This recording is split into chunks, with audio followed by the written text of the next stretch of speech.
लो जी माशाल्लाह, ए परसों सूई है मगर बच्चा है ना, इत्थे रख के पैर मेरा वीर चढ़ सकते हैं, मगर इत्थे पैर रख के जनाब उत्ते चढ़ सकता बंदा।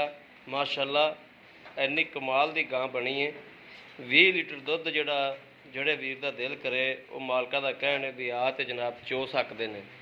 वैट की लाम वेखनी, कद वेखना, माशाल्लाह सिरों मोनी है पर कमाल की खड़ी जनाब। हर थां ते हर डेरे ते इवें दी गां नहीं खली।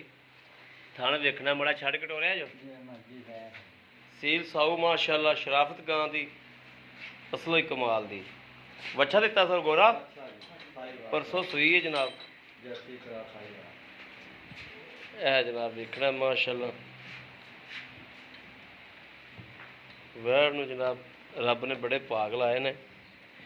20-22 लीटर 20-22 लीटर जनाब परसों सूई दे थल्लों जनाब गड़वियां बंदा मार सकता है। बोला बोला 20-22 लीटर जनाब वैड़ कोले माशाल्लाह इस टाइम मौजूद है।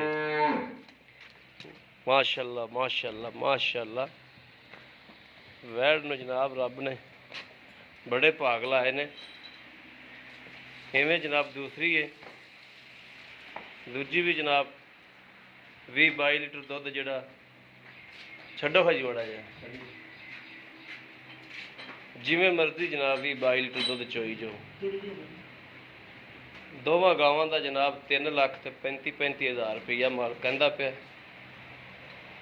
यह जनाब माशाल्लाह कदों चंगियां ने, हवाने थब्बियां दे ने।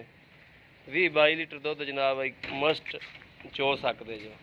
थण हवाने की विरला वेख लैनियां ने, हर पासों तसल्ली करनी।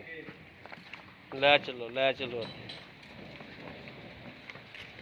इहदे मगर बच्चा है ये जनाब 10 दिहाड़ियां की सूई हुई है।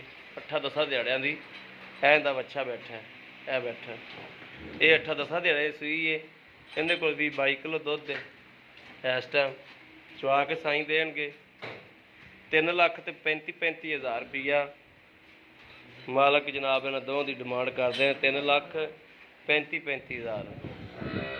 यह जनाब माशाल्लाह चंगे कद कबाड़े ने, गावां दे चंगे वाले थब्बे मारी फिरदी माशाल्लाह। थब्बे बंदे कहण नूं कह देने थब्बे, है जनाब थब्बे तुहाडे अगे खलोते ने माशाल्लाह।